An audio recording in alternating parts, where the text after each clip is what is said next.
like if we're leaving society, let's leave it and like pursue the craziest thing. And so for us, that was just flying and making art and somehow making that as a business so we could earn money and continue to do those activities.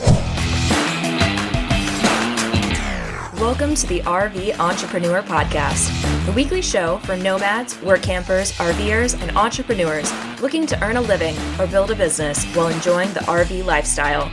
This week's host is Jim Nelson. Let's settle in and enjoy the RV Entrepreneur Podcast, brought to you by RV Life. And we're off. I'm Jim from RV Life, and one of the best things about this RV lifestyle that I love so much is meeting all sorts of interesting characters from all walks of life on the open road or in a Walmart parking lot. And that's where I met my guests for today's episode. Or should I say guest? Kubi and Luki Jacisin are twins who look alike, sound alike, and I swear must share a brain the way they seamlessly finish each other's sentences. But honestly, this has to be the most fun I've ever had interviewing anyone, or two in this case. In their previous life, Kubi and Luki were legit scientists. Working in biotech and environmental sciences, they were on that typical track so many people find themselves on, living the default life. After graduation, they were job hopping, as they call it, from one rung to the next on a ladder to make more money and become rich. Then they discovered flying. Have you ever been camping somewhere, maybe out in the desert, and looked up to see that leaf blower sound you heard is actually someone flying around in a lawn chair? Well, that's parasailing or gliding. And it's a little more sophisticated than that. But Kubi and Luki were hooked. They took a quite literal leap from that default life to hit the road and figure out how to make it work. These guys are amazing artists, but they have some pretty smart business sense too. Like Renee and I learned early on, they discovered that multiple revenue streams may be the best way to support the lifestyle they loved so much. To fund their passion for flying and creating art, they've started various business ventures and had some interesting odd jobs. From serving as personal chefs for horses on an upscale ranch to canvassing for different causes, they've now capitalized on their creativity by custom painting RVs and trailers, or creating some pretty cool vehicle wraps. They'll also personalize these flying wings for folks who really want to express themselves up in the air. Be sure to check out Warn the West on Instagram, or check the show notes for more links to see their work. But now, sit back as Kubi and Luki Jacisin take us on a wild ride. Right after we pay the bills here real quick. RVing is more than just a hobby. It's a community. When you join RV Life, you're not just gaining access to a suite of tools. You're becoming part of a vibrant community of fellow RV enthusiasts. Share your experiences, learn from others, and make your RV journey even more memorable. Visit rvlife.com to become a part of our community and start making connections that last a lifetime. Kubi, Luki, thank you so much for joining me. I've been so excited for this episode ever since we met you in a Walmart parking lot. Woo woo! Perfect. That's fantastic. So I think we're going to have a really fun discussion here and maybe something a little different for the listeners. But since this is technically the RV Life Entrepreneur Podcast, I tend to ask all of my guests a couple questions first. And, RV Life means something different to so many people. I can't wait to share the photos of your rig so people can understand that it's not a typical, stereotypical RV. It may be underneath, but clearly not inside. But one of you answer, what does RV life mean to you, and when did that begin for you guys? Well, great question. Thanks so much for having us on your podcast. I guess all great adventures start at a Walmart parking lot, or maybe 50% too, but this is one of them that did start in a Walmart parking lot. I would say what really started it all for us was we grew up in Boston, we grew up in the city, in the suburbs, and we kind of always had this feeling or this something that we wanted to spend more time outside and be in nature and kind of explore different places. And so the few times we went out west to visit or to ski, we were always like, wow, like it's so crazy that people live in the mountains and like it's so beautiful and way less density of people and not crammed together. So I think it was always on our radar. And right after college, what we decided like as a graduation gift to ourselves is that we would learn how to fly. And long story short, I'm sure we'll get into it longer, but long story short, that was how we ended up moving to Utah, moving into a trailer full time. And kind of meeting all these really amazing community members and entrepreneurs, people who lived in their vans and trailers, and people who kind of, no one had a 9-to-5 job. And growing up in Boston, we didn't know anybody who didn't have a 9-to-5 job. So it really opened our eyes. I would say that RV life now, what it really means to us is pretty much just almost total freedom and having the ability to go anywhere. We are our own boss. So we do our own work in here. We play in here, and kind of we love to travel and explore new places and meet new people. And that's kind of what the beauty of RV life is, just having that freedom to really explore, and we can take our own initiative and go out somewhere and just explore. Awesome. That freedom keeps coming up a lot. And it's, if I had to define one word that explains why I do what I do, it's the freedom of choice in my work and my life and what I do.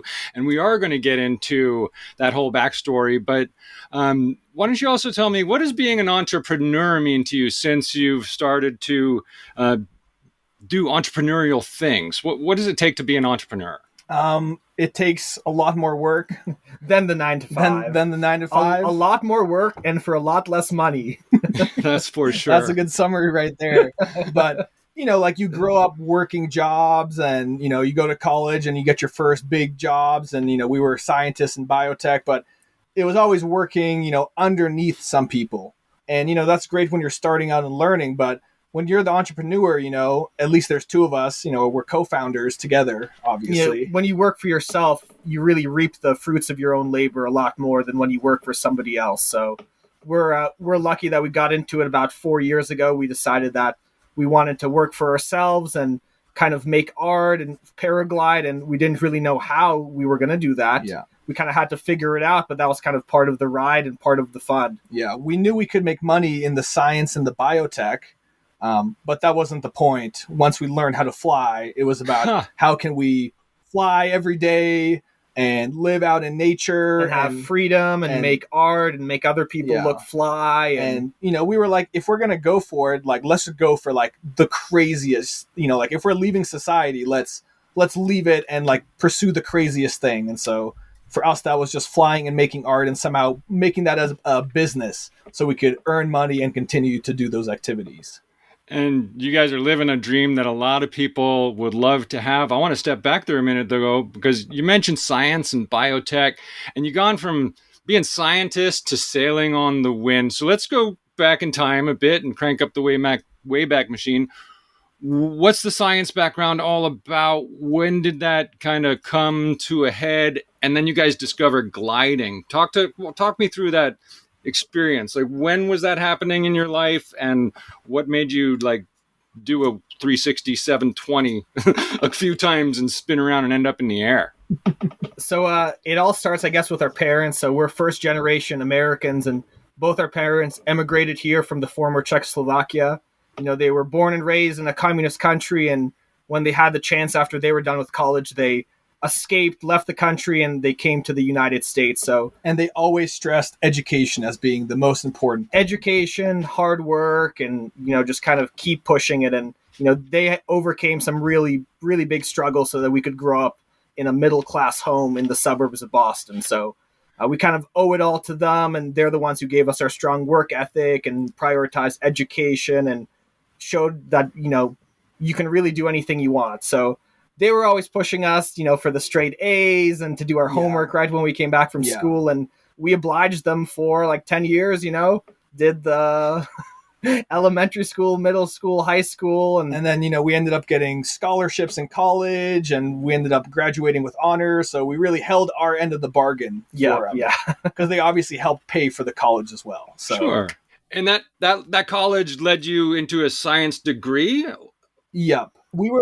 We went to different colleges, but I guess we were both kind of interested in similar topics in the science field. Science was very interesting. There's a lot of cutting edge science going on. It also isn't paid that poorly. So we're like, this is probably a pretty good field to go into. And we graduated with double honors, and, we were in the honors programs for science. I majored in biology with like a neuroscience piece in there. And when we graduated, we got the jobs and we were like, perfect. Now we're going to figure out our dream of always being rich because, our parents didn't come from a whole lot. And growing up, we always thought that what we wanted to do was just get rich and make money. And that was the goal through the job. We were interested in the science, but it was going to be a tool to make money. And then, we didn't figure it out after that. We kind of got sidetracked by learning to paraglide.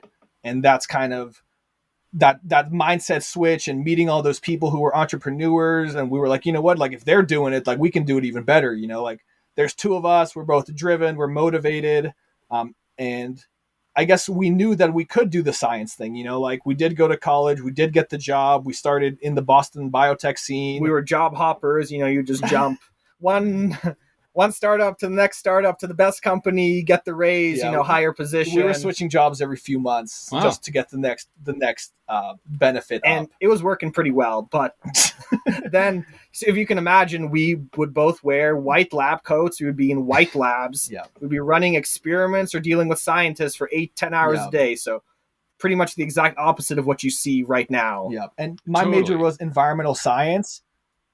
So I had more of an environmental background on it. So when I was working on the biotech scene, it was like working with the scientists for the compliance, the buildings, pretty much the scientists are doing experiments and there's a bunch of people in the background making sure the lights stay on. So we never ended up working together, but some of our coworkers would see both of us, and that was very confusing. Yeah, that was a real trick for them.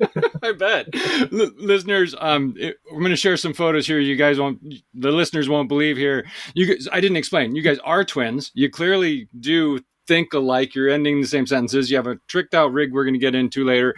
But back to the bioscience thing. You were basically on track in what I call the default life. On that ladder, I had a previous life where I was a manager in Silicon Valley and I was on that treadmill. And instead of keep going for the money, how did you get introduced to this gliding thing? Which type of gliding did you first see? And are we talking about, explain the gliding and what the attraction was to you guys? Are you just like extreme sports guys or what attracted to you and talk to me about the gliding part. Mm-hmm. So we grew up in the suburbs, not a lot to do. And we always had this energy that we were never sure what to do with it. And a lot of times it manifested itself with mischief, tomfoolery, exploring, urban exploration, hooliganism, graffiti. Yeah. And, these things were fun and they would scratch the itch temporarily, but it wasn't really a solution. And we weren't really doing anything constructive with whatever urges we had within us. So, our parents, for our 18th birthday, they took us skydiving. In college, I took hang gliding lessons. So we had been dabbling in sort of some kinds of air sports. We'd been on a bungee jump before. And they say for the people who get into aviation that usually it's something that they've always had in them. Like maybe they've grown up with the dream of flying or it's just some sort of urge that they've always wanted. But a lot of people who fly say they've always had these thoughts or they always thought it was cool.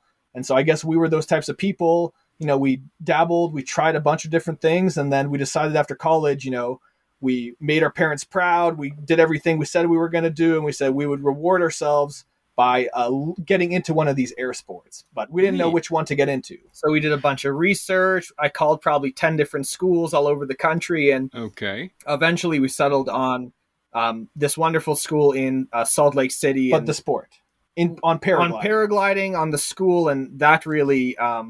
something clicked in our heads even the first time we flew and just experiencing that. And, as a pilot, it's all on you. You have total freedom, but you're also fully responsible for yourself. So I think that resonated with us. And along with it being, obviously, it's a potentially dangerous sport. Something about that, the way that we were taught it, was strengthening just the safety part and the gradual mindset and working on goals, not skipping steps. And like that sort of mindset that we're not trying to break any world records now, but the real goal is to be in the sport for 40 years. We have friends who are 60 and 70 years old who are still flying to this day. And that's really inspirational to see. And that's pretty much what we strive for, is less of this, like going all out as fast as you can and be the best. It's such an amazing sport and it's not about competing. It's kind of about flying and being in the air and having freedom. So our goal is just to do that pretty much our whole lives, to be nice, safe, and competent paragliding pilots. And that means not pushing the envelope. It means flying in good weather, making good decisions, flying with other good people, always learning, doing good weather research. Yeah. We always check each other. So it's really, we're in it. We've been doing it now for over 5 years, and it's definitely one of the most amazing things that have ever happened to us. And it's really opened our minds and opened our lives. You know, we've flown in South America, in Africa, in Asia. You know, we've traveled all over the world. We've gone into magazines here locally, on the covers of magazines. We've been in interviews in international magazines, and it's kind of a small community of paragliders. It's so a niche, yeah. It wasn't that hard to really stand out. And with all the color that we were bringing, you know, we wanted people to look fly and to look cool. You know, everyone's such a character. People live in like white vans, you know, and Right. we were trying to turn it up, you know, like you got to own it a little bit, own it that you live in that van and put some color on there. Or you're flying, you know, maybe you even have a normal job and on the weekends you're flying, but you're still expressing yourself in this amazing way. And, you know, the trend these days is like black shirts, and that's cool, but we want to push something more colorful. So, you know, when you see someone flying and they're wearing something super colorful, or their glider has a logo or a funny character, or they have a painted helmet or something, that's the type of influence we like to spread, is just people kind of owning it more. And, you know, some people don't like to wear helmets. Like in flying, you have to wear a helmet. So if you're going to wear a helmet, it might as well be something very colorful and cool and safe, you know, instead of like wanting to hide or, you know, just kind of blending in with everyone else. And it is amazing. I don't want to get into the colorfulness of what you guys are doing to you know, stand out in that crowd, but I'm seeing a metaphor develop here, back to the science thing and the money track to the jumping off a cliff. There's that, you know, at some point in the career, you guys took a major leap, just as I'm sure you do when you're standing on the cliff ready to jump into the wind. So what do you say to someone who says, how do you do that? I could never do that. How do you get over those fears of no net in business? Well, so like, you know, some of our greatest fears growing up was definitely heights. You know, that was something that we were scared of from a long time ago. Another thing was like needles was definitely something we really didn't like. And I don't know how now, but, you know, now we're covered in tattoos and we love spending time in the air, you know, thousands of feet in the air. But I think all humans have this fear of falling. So like if we were on the top of a skyscraper and we looked over it, like we would be terrified.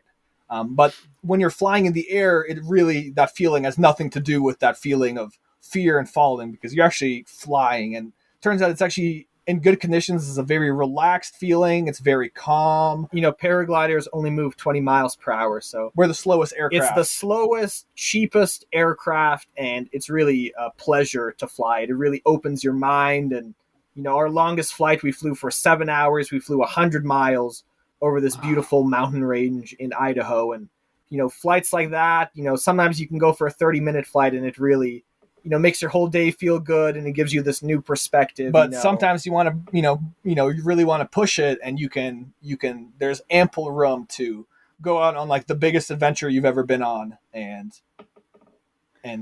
come out alive. Kind of like business, you know, you want to, you know, plan to a certain extent, but also just go for it. I was interested to hear you guys, you know, you're not exactly like the extreme sports, go balls out and hit it as hard as you can. You're in it for the long haul. And the balls out thing kind of brings to mind, what's this naked pilot thing all about? Do you guys ever let it all hang out while you're gliding, or what was that article about? We haven't. There's been many people who have flown naked before, but Naked Pilot was just the name of the article that appears in Cross Country Magazine, which is like the largest and coolest international magazine. So we were super stoked to have our interview placed in that. Why they call it the Naked Pilot, you know, they want to peel back the onion, so to speak, and see I guess the person they're interviewing is why they call it the Naked Pilot. Awesome. We'll get the link in the show notes to there for that, because it's an interesting read. Let's touch on the business a bit. And I'll tell a short story here. Renee and I met you guys, like we said, in a Walmart parking lot. A lot of this RV life thing for me is serendipity and the people you meet. And we go in, we had just bought a brand new trailer, like literally a week before, and we come out and we see the coolest painted rig. And I love taking pictures of, interesting rigs, and I see it from afar, and it's just so colorful. And I go, oh, the hippies are here. And I approach it, and then you guys pop out and we ask, what's this paint job and graphics? What's this all about? And one of you said, this is what we do. And so tell us, what exactly do you guys do in the business endeavors? So, you mentioned wings and things. Yeah. So what are you guys doing to support this wonderful life you're flying through?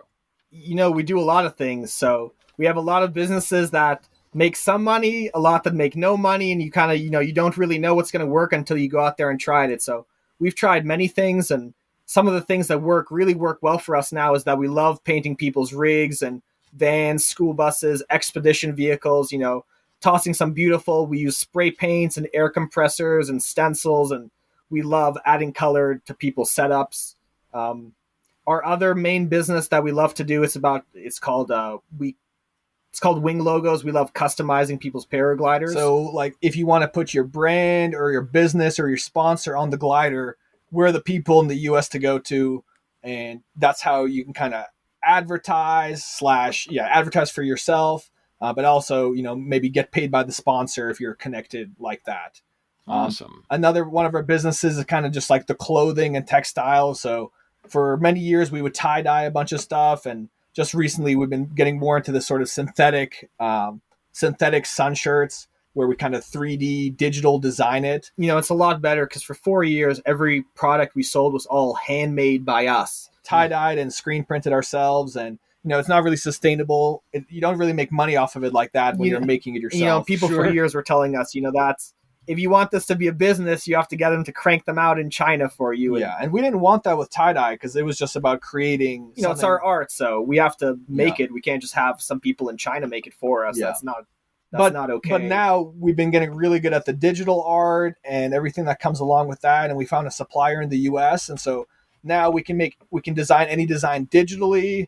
We've been working with other flight schools and events and companies in designing these long sleeve synthetic performance sun shirts for them too. Yeah. So that's one of our newer growing businesses, as well as the wraps. We've been painting for many years, painting trailers, and really is extremely time consuming, really extremely expensive. And it requires good weather and time and planning and materials. And kind of the modern alternative these days is the wrap. And so one of these companies we worked with, they had wrapped pretty much 60 vehicles. Their whole fleet. In different wraps. Every single one was different. And so we kind of got an up close look at how a full scale operation would do something like that. And turns out that wraps are cheaper, easier to design, and you can really design anything. When we're painting, we can only paint in a few different styles. But if you use a little bit of AI and Photoshop, you can have that wrap be absolutely anything you want. And then, it just protects your vehicle for about 3 to 5 years. Once you're done with it, you peel it off and you have actually maintained, or if not increased, the value of your vehicle. Or it hasn't decreased in value because it's been protected. You felt good about standing out. And now when it's time to sell it or to put something else on, you can just peel it off. And so that flexibility, once we saw it in action, we were like, what, there's definitely room for this. We started doing interior design that we were actually painting the interiors of these vehicles, and the outsides had these wraps. And so we're like, painting is not taken away. Still, the inside of the vehicle still has to be painted and customized. And that was a really cool new addition to what we do. Anyone listening should check out Warn the West, Instagram, warnthewest.com, I think it is, and see some of these photos. It's incredible what they've done inside and out of these rigs. You mentioned a few things there I want to dive into a little deeper. Renee and I learned very early on that multiple revenue streams were really the best way to support our lifestyle. We put a bunch of irons in the fire, and then one glowed, and we blew on that one. And we used to have dozens of things. Now we got a few things, and some of them are doing really well. What would you say is working best for you guys, kind of financially, or making you feel most fulfilled? I guess it changes all the time. It really goes up and down. Sometimes some things are producing great, and the money's coming in, and then sometimes like this year there was a really big drought for us where we had maybe 2 to 3 months where like almost virtually every business we had was generating no income. And as a result, we ended up making another business. We made a few more businesses. We made a few more business. You know, when the money dries up, like, you know, we're debating like, should we pick up a menial job? Like, should we go bus tables? And our what we always come to is no, we need to improve our current businesses and make new ones. And so like what came out of the drought this year was, you know, we're really good at buying trailers and painting them and fixing them. We live in trailers. And so we bought a rental trailer that we're going to rent out purely for Burning Man. And, you know, there's not enough RV companies that want to rent to people who go to this festival because it has the reputation for being dirty and partying. And so we ended up buying just like $1,000 trailer, and we pimped it out. 50-year-old trailer, repainted the inside and out, and gave it a whole vibe. His name was Puffy the Cloud Trailer. So it's about to be calming, and we're like, you know what? This trailer is perfect. This is for Burning Man. This is for people to rent. Have fun in it. You know, you don't have to worry about it being a new trailer or anything. And that was one of the businesses that came out of it. We ended up renting it out, and everything worked out, but we broke even. So. We broke even the first year. So, you know, great idea, and it worked. But, you know, next year it's going to be all profit, and the year after that, all profit again. So what works best? It's a combination of things. But depends how desperate we are. Depends how our other businesses are going. Depends on the time of year. And then occasionally we do work for other people. So we have this amazing gig here in Las Vegas. We just, you know, to keep it simple, we call it working for the circus. They are the circus. They were the former creators of Cirque du Soleil, and then they sold the company, and now they have a bunch of other artistic endeavors that we're a part of. So, you know, having our own businesses, make a little bit, and then occasionally getting hired for our expertise to paint trailers or to help with events or to design things and help with the operations of a camp. And so that addition has also been very helpful financially, because now we don't just have to rely all on our own businesses, and we don't need to have a full, you know, 40-hour-a-week job. So we can pick up gigs once a month, once every few months, and kind of that paired with our businesses gives us the overall enough money to keep going. Going, yeah. So let's talk about the individual businesses in detail for just a little second here. Like, what type of clients turn to you guys for painting their rigs? Yeah.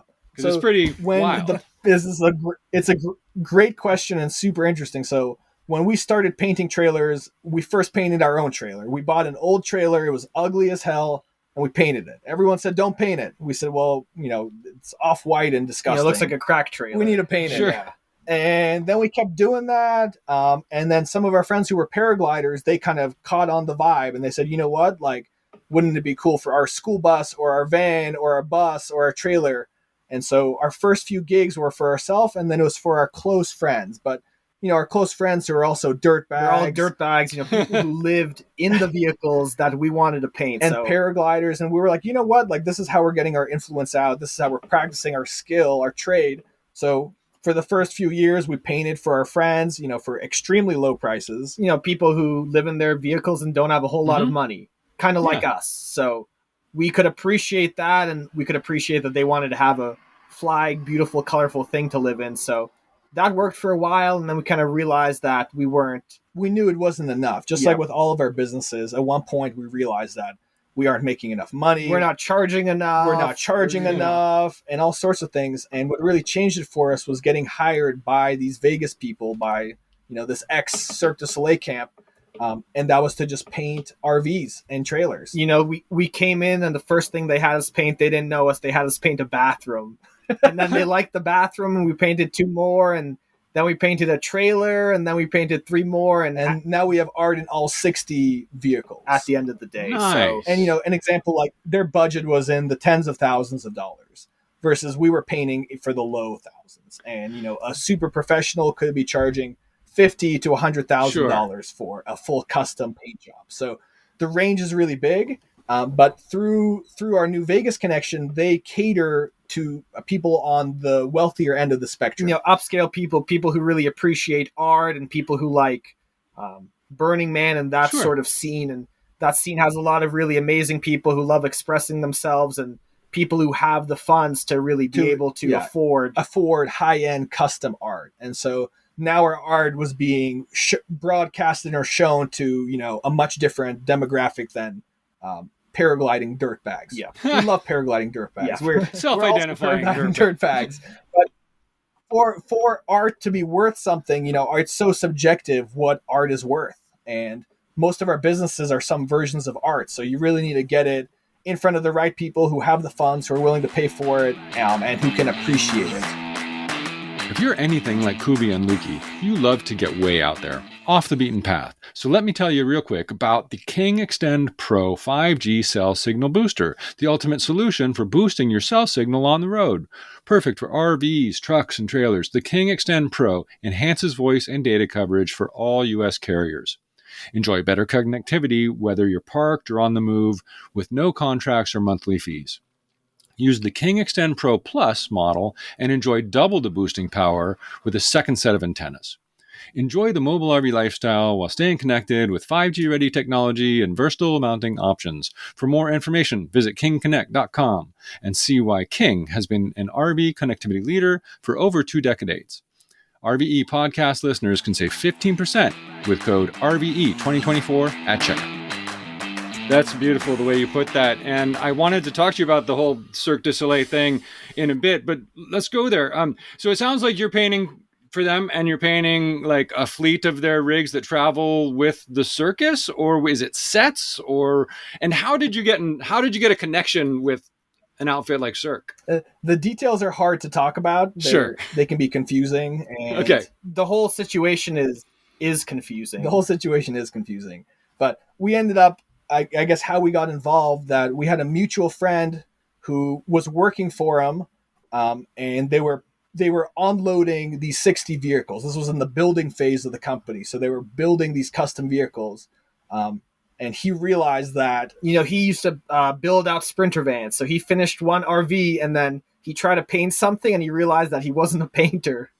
And he called us up and we knew him through the paragliding scene, and he knew that we were painters and artists and we had painted vehicles and RVs before. And he kind of pitched us this great idea, but he didn't tell us many details. He couldn't guarantee anything. He's like, I just need help with one project, and I don't know if there's any other work after it. We were at that point, we were like over 1,000 miles away. We were in Turkey on vacation. We were on paragliding vacation. We spent all our money. We were running up the credit card. We had this whole elaborate plan of what we were going to do once this summer to make money, return back to the States. And he just called us while we were in Turkey broke, and he pitched us this idea, and we said, you know what, we were going to be tandem pilots and fly people. We said, we can be tandem pilots anytime. We really should probably investigate this is such a unique opportunity. But it was funny because he really couldn't tell us much because he had signed whatever NDAs and stuff. So we ended up going there, and this was happening in a warehouse in Las Vegas. So, and for the first 2 weeks, we pulled up and we lived in the loading dock for 2 weeks. And this was fun. like kind of how we proved ourselves to him, which was that we're hardworking. We were there every single day, all day, getting the projects done. And it was definitely the worst place we've ever lived. We were parked in their last loading dock, and right next to us, 18-wheelers would pull up 3 times a day to unload the goods, probably like 2 feet away from our trailer. Yeah. And, at night, the homeless people would go into the dumpsters, and they have these cameras with audio speakers above the dumpsters that someone in an office would go, hey, get out of the dumpster. And we were like, where is this coming from? There was someone out the other end of the camera yelling at the homeless people, but they're just trying to get cardboard to build their houses. So you can't blame them.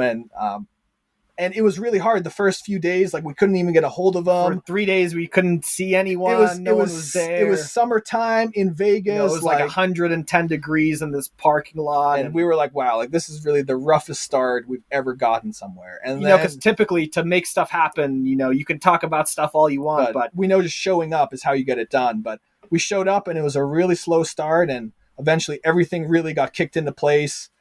And once we finished painting these vehicles, they were debuting them at Burning Man for the first time. And so they told us to come along and help with the event. So building the camp, transporting all the vehicles. And then we did a few more events with them, and they started getting us more into the performing side because there's so many amazing performers and acrobats. And, just these really eccentric, talented people. And they kind of saw us and they said, you guys are actually kind of similar to us. You're not performers, but you guys kind of have this vibe. And so they were very gracious to start including us on projects. They really took us in, and not even like into their thing. A lot of them like took us into their family, and we're friends with the parents, the kids, and they do a lot for us, and they really thought that was a good thing to include us into some of these. First we were prop people, so stage we'd be moving stuff on and off the stage between performances. Then they would be like, just like stand up there and like play the air guitar for a little bit, and then they're like, just like mirror your motions. And so like, here's a suit to wear, and meanwhile everyone else is like stripping their clothes off and like dangling from the ceiling and doing backflips and throwing knives, like world-class performances. And we were like, wow, like we're so lucky to be given this opportunity to kind of develop this other side of it, this entertainment side. And it started with some hardship there with the dumpster diving and the temperature, but it comes back to that serendipity and the community that ended up growing out of that. That's really amazing. Back to the painting a little bit. Is there like a favorite or memorable, unique project? Was it that cloud rig for Burning Man or one of the Cirque rigs? Is there one that really kind of stands out that you're allowed to talk about? I mean, realistically, every time we finish a rig, we're like, wow. We're like, this is the best. This is the one. And I think that's a good trajectory to be on. It is. Like when we paint for ourselves, there's no stress. We don't stress it. Now, when we're getting paid for money, there's a little bit of stress. But we end up trying out a lot of techniques on our own stuff. So like I would say my favorite paint job is the 2 trailers that we have, and traveling with them. And this we live in this trailer, but we have a second trailer that's for our cargo. So for our paramotors and paragliders, and maybe you'll be able to flash a photo of it or link it. But we just tried a new technique on it, and sometimes it takes weeks or months to paint, and we're like, let's try this new technique for doing the mounds. Mounds are some of our signature things that we paint and draw. And we kind of developed this new technique, executed it in like literally one day, 24 hours. And we had painted the whole thing and it looked amazing. You compare it to this trailer, which it probably took us 2 weeks to paint one side, or, it took us a year to paint every side on this one. So we're always like improving and changing our techniques. Like a lot of artists, once they find what they're really good at, they kind of go into that and they really develop it. But at this point in our careers, we're very new. We try a bunch of things. We develop our art. We definitely don't have a solid style besides just like very bright color. I mean, maybe if you lined up all of our art together, you would definitely see some similarities with it. But we're not like locked in that we do something this way or we don't do it this way. We're always trying new stuff. And when you're working for someone and they have an idea of what you want to paint, it's great because you're now listening to what the client wants, and what the client wants is different from what you want. So when we paint for ourselves, we know what we like, but it really pushes us when we're working for someone and they have a very specific vision for how they want it executed. It gives us the opportunity to try new techniques and kind of just cater to them instead of catering to ourselves. And it's always a little scary, but I guess that's where the real growth happens, is trying new techniques and taking a leap and refining new processes and kind of figuring out that there's a better way to do something. So we kind of love it. We'll definitely get some photos up and share that. And I like what you said, because every project you complete should be your best. And that sets the bar for the next one. But then you guys got into wraps. So how did you learn installation, or how did you learn to design wraps in such a way that they actually wrap around a vehicle properly and match up where you want to do? So how did you get into producing wraps? Yeah. Well, so we've been, most of our art is in person, and, probably 3 years ago, we started doing more of the digital side of it, using Procreate, using Photoshop, drawing more on our touchscreen laptops. And I guess, recently a big hot topic is AI. So we've been looking into the different ways you can use that and how you can generate images. And, it's really good for getting like a good base on something, and then taking that base, kind of expanding on it, adding new elements to it, changing the color, or, really just to inspire you. There's so much art out there, and And we were really brought up to it from our Vegas friends because the outsides of these 60 vehicles were all wrapped. And so they were using AI to wrap it. Each one had like the theme is like a certain animal. There was a theme. So each one had the same theme, but they were all different. And it was amazing to see how many variations of this like one topic you could produce. Unlimited. Yeah. Literally there's no ceiling to how many, even if you think like, that one is this topic, how can I make another trailer with the same topic? Like you can absolutely make 60 trailers with the same topic, and kind of working with them, seeing the process, seeing the people install it. And so we decided, we need to add this to our businesses, but we're going to take the best parts of it, which is that we do the digital design. We find the shop, we get what the customer wants, and we pretty much connect the customer with the shop. And so it means that we actually aren't the ones applying the wraps. We're going to let the experts do all the technical stuff. And we've done that a few times, and it's actually worked out great because we kind of know the bigger picture stuff. We're good with the design. Like we know the formatting of the images. And then someone just does the application in a few days, and we are like the middleman that makes the whole thing tick. Smart. And it's great because we don't have to physically be there in person, which painting, like, we would never hire someone to paint because we're the painters, we're the artists. But when you can design it digitally and get it out that way, you're pretty much getting your art out exactly the same way, and with all the benefits that the wrap has. So. And you guys are the creators and the creative director in that process. Having done vehicle wraps and vehicle graphics in a previous life, I was really curious because you can create wonderful, beautiful art, but to make it fit on a car and still look good and in proportion where it's going on what panels, that can be tricky. So I love how you guys are directing that. And when it comes to sourcing the graphics, do you find just a local shop in the area, or do you have favorites that you turn to, or is it just kind of find the best guys that meet the need for that project?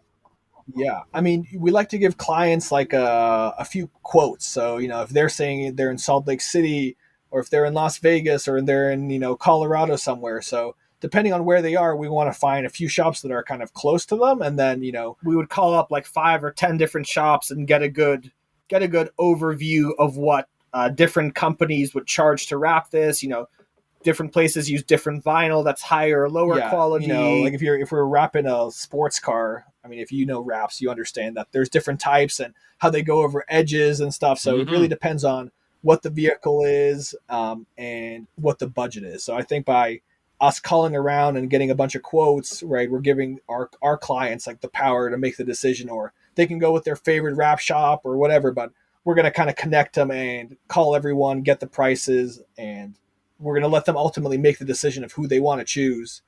And we're just going to kind of put it all together for them. Sweet.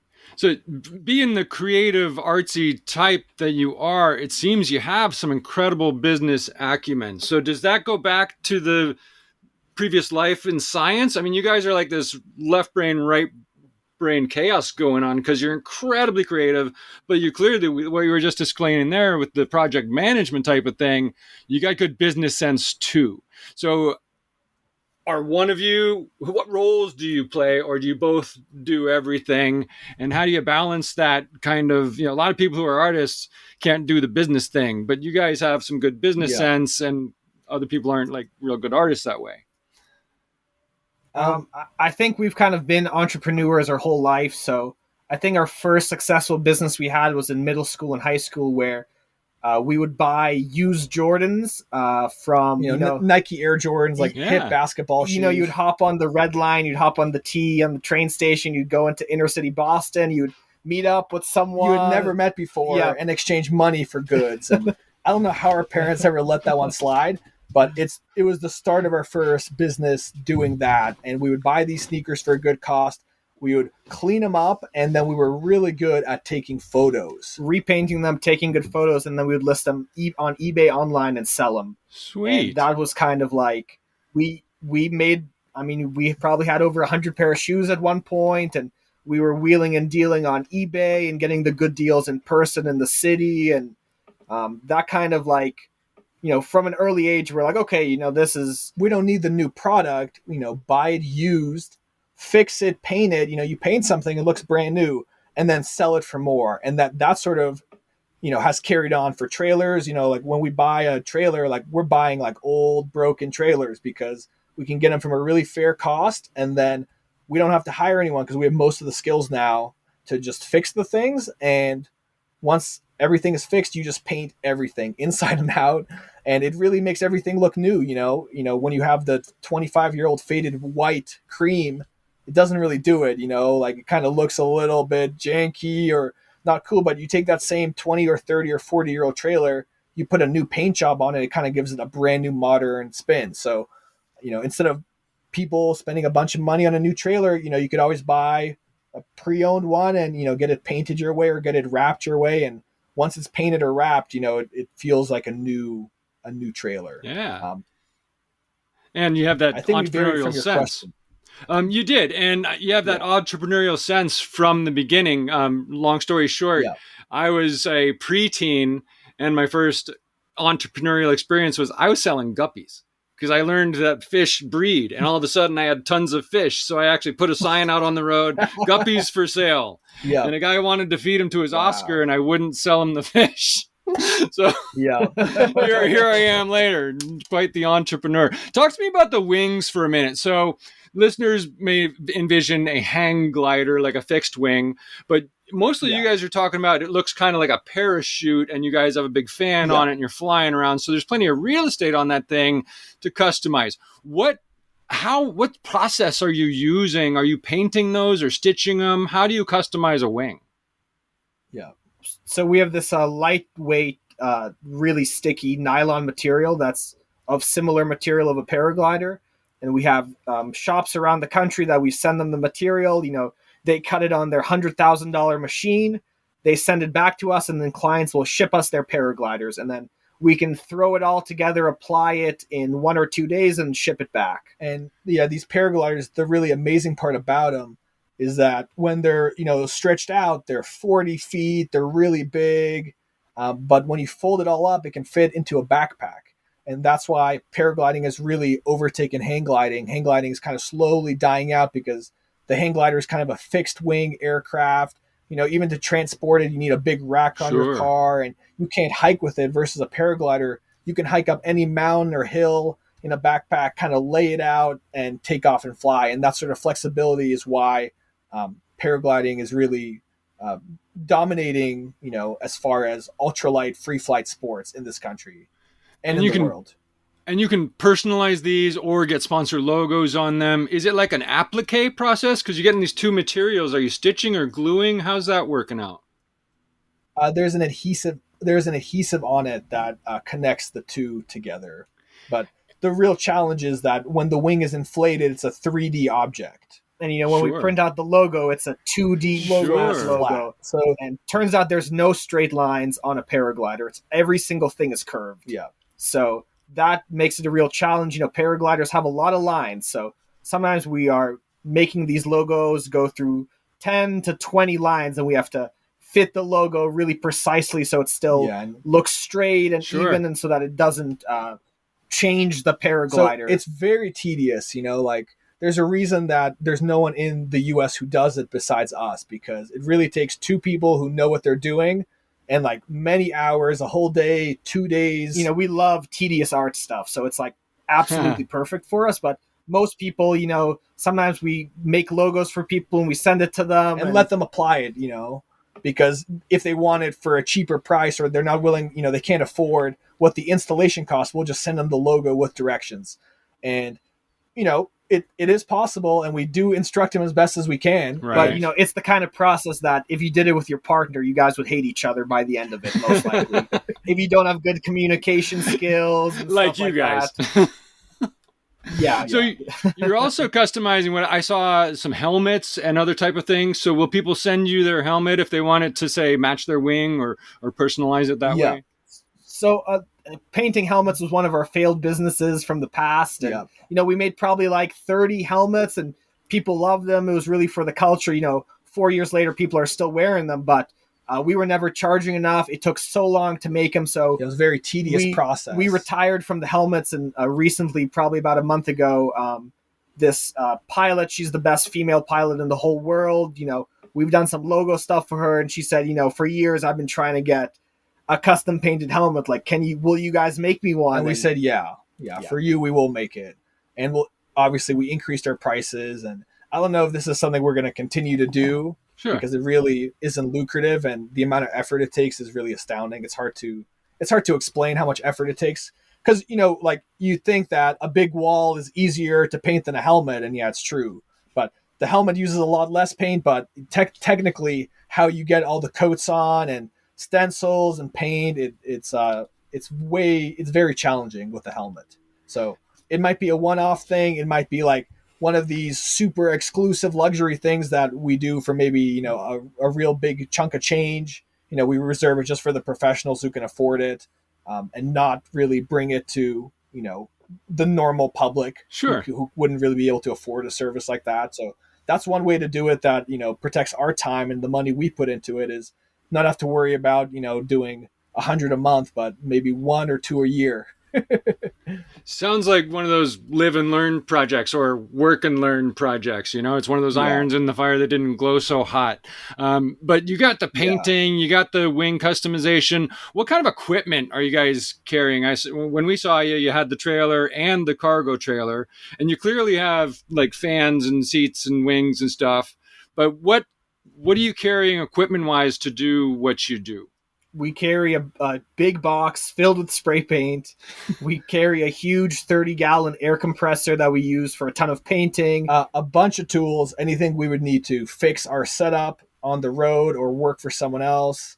And, we had a storage unit when we first moved to Utah, and we had, 23 years of stuff that we had in there. And then since then, we donated a bunch of stuff. We got rid of the rest of the other stuff, and then we took the rest of it in here. Yeah. So now really everything that we have on us, 2 cars, 2 trailers, 2 cats, all of our things.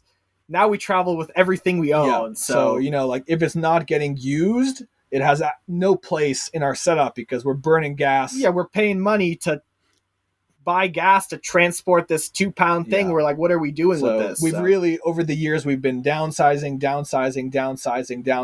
Like, like, if it's sentimental, like you don't need it. If it's useful, you need it. If it's sentimental, you don't need it. So, that's kind of living in a smaller space and being more accountable for all the things you own. Yeah.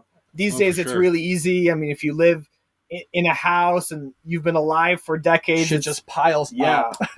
Yes. And you don't want to get rid of it because you already own it. But there's no downside when you have a big house and a big basement. But when your house is like, we love being accountable. So like, we move probably once a month, and there's something so liberating in literally cleaning everything up, packing up your whole setup and saying, wow, this is it. This is all I got, and going somewhere new and setting it up and like starting fresh.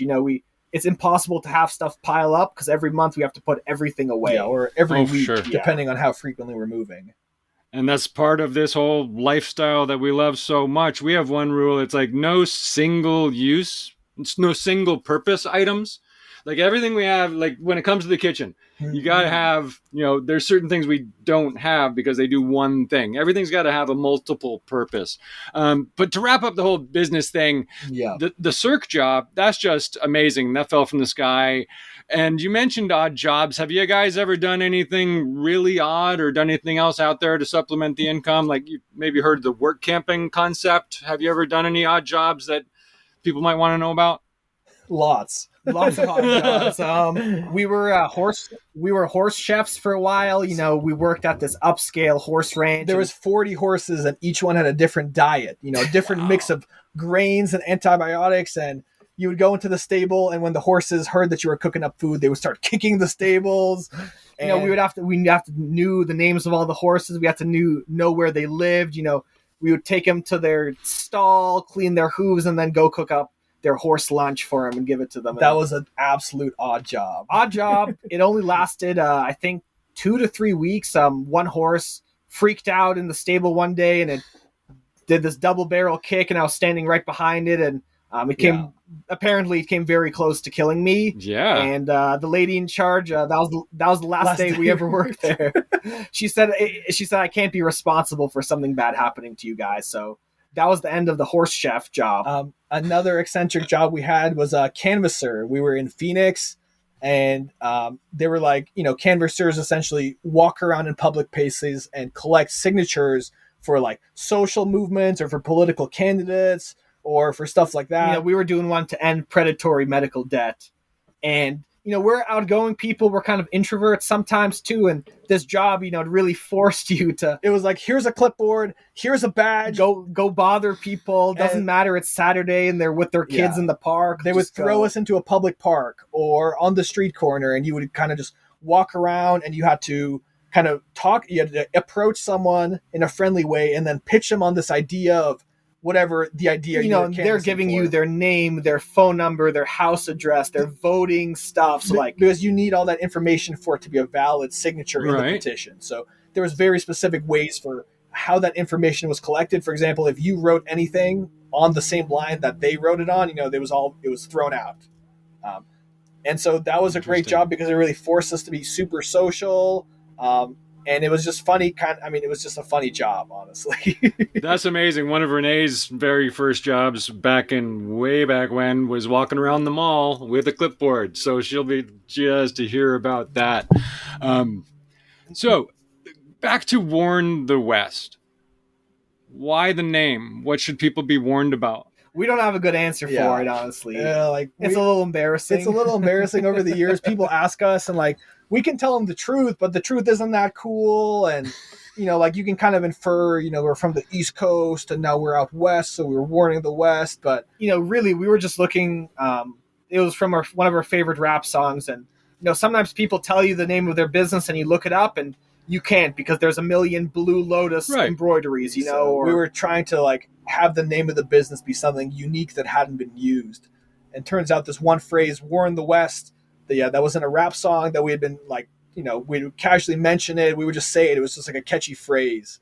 And turns out that no company had ever been made with it. No one had ever used it. It had been used in the name of a song once. And Warn and West, it's 2 4-letter words with W's. Just like Kubi and Luki, we abbreviated WXW. And it was just this catchy sort of, not really a slogan, just series of words that, and we know it's catchy because people ask us all the time. What does it mean? I guess when people hear it, they think about political stuff, or they think about the Wild West, or they think about warnings, and they're always very curious, and that's why we need to fabricate a better answer. I don't think so. It really had me curious. We were, Warn the West. What's that all about? And you would think someone with that name would be like, oh yeah, here we come. We're going to, kill it and blah, blah, blah. But you guys are so laid back and so honest about the name that I think it works perfectly. But I read on your website, you said something about the ultimate fusion of art and adventure through fearless and creative self-expression. So if you guys had no limitations, what would be your wildest expression? That's a great question. That was one of the best ones on there. We've lived in trailers for 4 years, and it's kind of something that we can see long-term, even when we own land and property, that we would still have some sort of tiny home or big trailer or shipping container.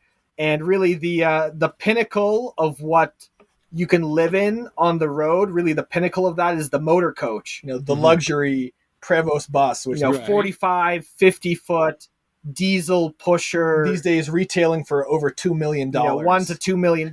They're custom made. And so we were thinking if money was no option, we would stack them. We would get 2 of these, $2 million buses. The buses, those engines are rated to go a million miles. Yeah. So. And we would fully paint it inside and out.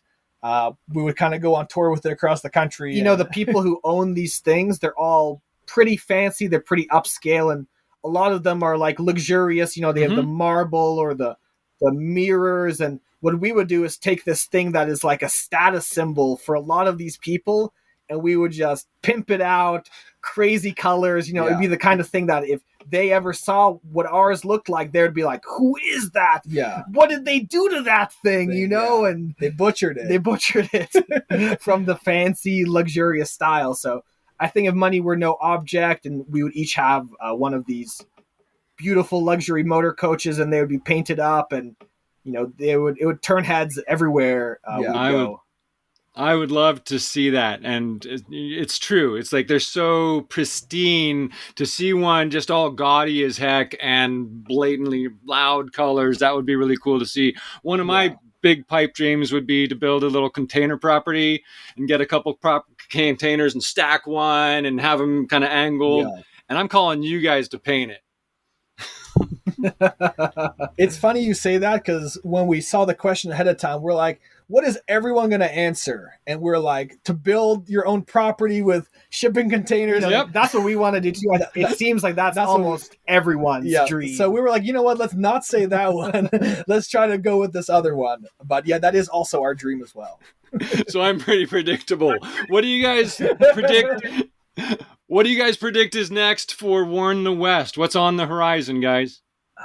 We don't like to talk about things that haven't happened, because sometimes they never happen, and sometimes they happen even crazier, or maybe sometimes it takes a little bit longer for it to happen. So we're not going to drop anything about future plans just yet, just so we don't. The future is always uncertain. Yeah. You know, it's sometimes we have goals, like something that we want to do in 10 years, and sometimes it happens in 1 year. Yeah. And, you know, things happen all the time that are out of our control, that are huge positives for us, and we're insanely lucky, but it's also kind of a mindset, you know. When we have bad things happen to us, it's just about figuring it out, fixing it, and keep on going and persevering through it. And at this point, we have so many friends and family and people who support us and who want us to succeed, that, you know, I think if we just keep, you know, ear to the grindstone and keep going out there, keep living like this, keep trying to improve our businesses, keep making connections and meeting people, I think that is all we need to do, and hopefully that'll lead to more success and more opportunities. You know, we're already on this path, and like you mentioned at the beginning, this work-life balance, this mysterious, mythical thing, you know, it's in our lives, it doesn't exist, because it's the same thing. The things we do for work are the things we love, and the things we love, we also do for money for other people. Yeah. So, you know, sometimes people are like, but what do you do? Like, what's your job? And we're like, making art, flying, paragliding, like designing stuff. Just because it's our passion doesn't mean it can't be my job. You know, what kind of it's not a well-paid job at this point, but you know, the goal would be in the future that our art and our skills would be worth a premium amount to the right person, and that through that we could live, you know, fruitful. We already live successful and fruitful lives, but financially is the last obstacle. The last obstacle we really need to overcome is figuring out how we can make better income and better long-term money, and kind of have some sort of safety net, or have some properties. And, you know, at the end of the day, people can kick you off the BLM land you're at. You know, if it's not your land, doesn't matter how long you've been there, what you've done for the people, or what you've made and constructed, you know, at the end of the day, if it's not yours, they're going to say bye-bye, and you're going to have to listen to them. So having a piece of land, you know, we don't necessarily need a house, but having a nice vacant piece of land where we can put, you know, trailers and shipping containers and a greenhouse, and, you know, that is appealing to us, especially for the security of having a spot where we actually own it and could never be thrown out of it. For sure. And this discussion makes me think of one more short thing I want to talk about here. It's always on my mind. And it comes back to how you define success. Because the typical entrepreneur, you think, oh, internet bro, 6-figure, 7-figure path.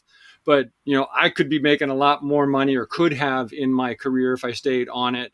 But I feel more successful now because I frame it differently. It's I feel fulfilled. So how do you guys define success?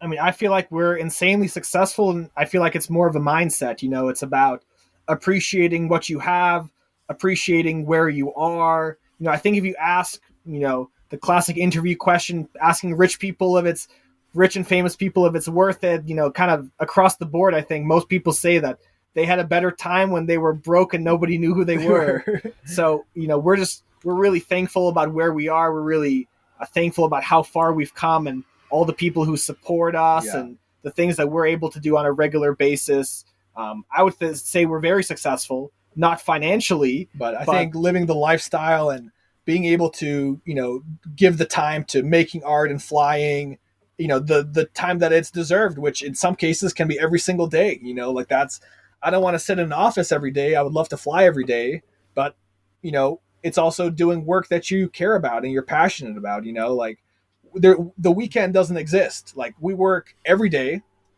And there's no 9 to 5. There's no 9 to 5. We'll work at any time of the day. And it's because we're passionate about what we do. And if someone sends us an email and it's urgent, like, we'll fire right back. You know, it doesn't matter the day of the week or the time. To expand on that, one thing that we recently accomplished that made us feel very successful is that we spend a lot of time at King Mountain Glider Park, this beautiful flight park in southern Idaho, and we've been helping there for many years. And this year we applied for this wonderful grant for the airfield. The grant was called Two for the Trails, and it's from Athletic Brewing, this really awesome non-alcoholic beer brand. And their nonprofit, Two for the Trails, gives money to fund all these outdoor trails and, you know, just for community projects, essentially. And this year we decided to channel some of what we learned in college through grant writing, and with the help of somebody else on the board of directors there, we wrote this grant, and it was for a paragliding related expenditure, which had never, you know, this company is really based on trail running and maintaining trails. And we were encouraged to apply for a paragliding related grant from our friend Jason. And we got back word yesterday that the grant ended up being approved, that they allocated the money, and that they decided to fund the first paragliding project in their history. So we're super thankful to Athletic Brewing, and their contribution really makes a big difference at King Mountain, where thousands of people from all over America come to fly, and their contribution is going towards the completion of this beautiful gazebo. So we're on phase 6, you know, the concrete's been laid, the poles are in, and the last phase 6 is just this beautiful timber roof.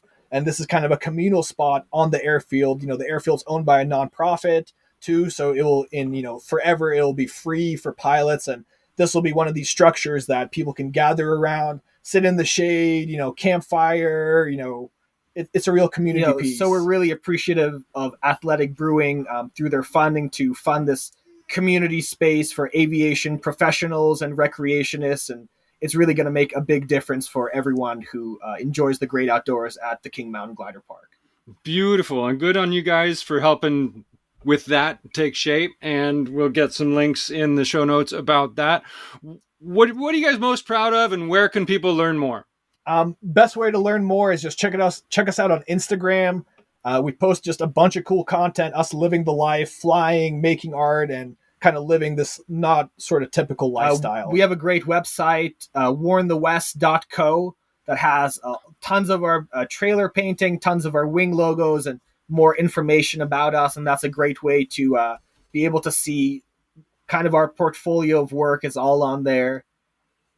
But pretty much Instagram. People have been telling us to get on TikTok, and we don't want to do it. So just tune into Instagram and check us out and see what we're all about.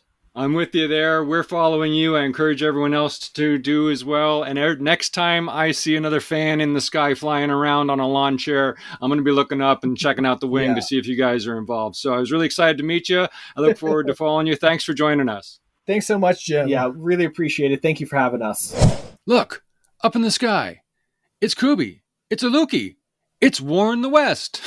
But seriously, I encourage you to check out the designs and some of their amazing sights from the air on their Instagram or at warnthewest.com. Personally, I'm going to be following along to find out where this wild ride takes them. One big takeaway for me from this discussion and the whole experience in meeting Kubi and Luki comes down to serendipity. How you never know who you might just meet in life, or just what that failed project may mean for your business. One thing is certain.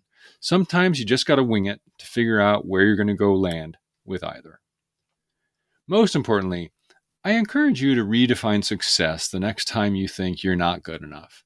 Better yet, stop comparing yourself to others in terms of where you're at in business, and never be afraid to reach out and engage with others you meet. Heck, you could do that right now in the RV Entrepreneur Facebook group. Because, remember, I guess all great adventures start at a Walmart parking lot. RV Life Pro isn't just a service. It's an all-in-one solution designed to make your RV experience simpler and more enjoyable. From planning your trip with precision to maintaining your RV with ease, we've got you covered every step of the way. Don't just survive the RV lifestyle, thrive in it. Visit rvlife.com to discover more about how RV Life Pro can enhance your journey.